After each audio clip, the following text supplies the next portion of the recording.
Ooh. Oh man, I didn't know we were live here. Good afternoon, everybody. I'm going to show you a little bit about Google Forms here. First, in order to use Google Forms, you will need to use an account. I just simply use my Yahoo email, wolf03rudy, and I just logs me in there.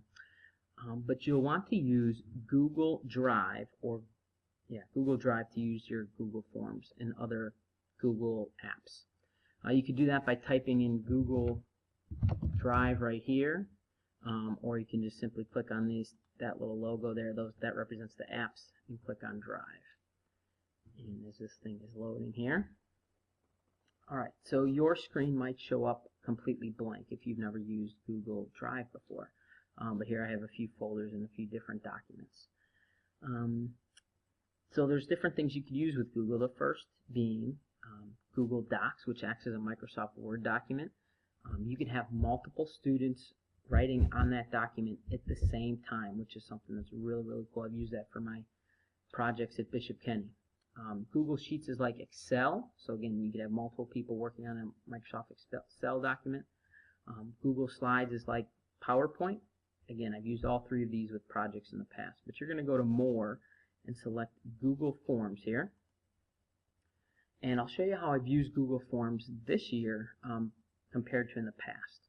Hopefully, when we get to gymnasium, I'll be able to use more technology and be able to assess the students in a manner that I'm hoping for. But let me show you how I've used it this year. For tryouts, I created a Google form here that you can see for the students to sign up for the soccer team. And so I had the students fill out their last name, first name, and then their grade/teacher, and then made sure that they understand that they needed to turn some forms. So they would fill this out and click submit. There's a little asterisk here, meaning that they could not submit this form without it being completed, each of these boxes. So as a teacher, I could go to my form here. I would click into this folder, but I already have it open, and I could see all of the responses. So I see these were all of the kids that signed up for soccer this year. And it's got all of my information that I asked for: last name, first name, teacher letter, and if they understood that they could turn all that paperwork in. So I'm going to close that out. Alright, so let's learn, how do you make a Google form. So I'm going to go here, and actually I think I already did that. I clicked on New, and then I went to Google Form. Okay, and so here's my new Google form. This is what you will see, not what the students will see. But you could change the title of it just for your sake. Let's do SJDR Google. Click OK. Anytime you do something on here, Google automatically saves it, so it's not like you need to go to File and Save. Okay? The first thing I want to do is I want to find out who's submitting these forms. So the first thing I'm going to do is go first name, and this is one that they're going to have to type it in. So you can see I have many different choices that I can do for question type, and we'll do a few of them today. So you're going to type that in, so it's a text, and it's a required question. They must fill it out. Click Done. There's my first question, Add Item. Okay, I want another text option because I'm going to have them fill out their last name. And I always want to make sure I click Required Question, otherwise they could submit it without answering this question. And then I could get into a few questions on my quiz. So let's add a multiple choice. Who is the SJDR pastor? And this will be a multiple choice question, so let's give them some options. Father Fred Park. I'm hitting Tab, it will get me to the next location. Father John Tetlow. Father Richard Pagano. Okay, so I could have as many options as I would like to, but I want it to be a required question. Click Done, and I can add another item.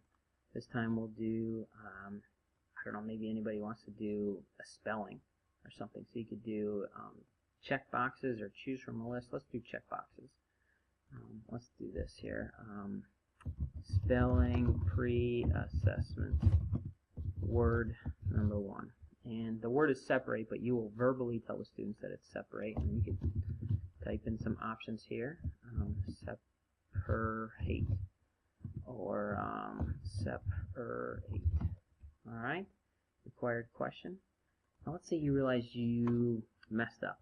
If you scroll over the question, you see 3 little tabs come up. You can edit the question, duplicate it, or throw it in the trash. So let's see here. I didn't want to type separate. Let's say I wanted separate instead. And those are the 3 answer choices the students could choose from. I can do a true false here. True false. SJDR's school nickname is the Saints. And I can go true, or I can click here or hit tab to get into those boxes and hit false. And one more just so you can see a word one, another text one. Mrs. Jordan teaches blank blank grade. And then I'll give the students a little note saying you must spell out the answer for credit. And I look back, I did not make these required questions, which I want to do. I'm going to make this one a required question. So I click done. And again, if I want to edit, I just click on the little pencil. It's important that I make these all required. Alright, there we go. I made them all required. So, what will your students see if this is what you see? Well, simply you could click on this tab called Live Form, View Live Form, and right now it's plain Jane. There's no background or anything, but you could spice it up. I'm not going to spend too much time on that right now. You just click on Change Theme and go over here off to the side, and you have a whole bunch of themes here that you want to do. So let's do homework. And there you go. It kind of customizes it for you, and you can even customize it, change the font color and all these other things that you want to change.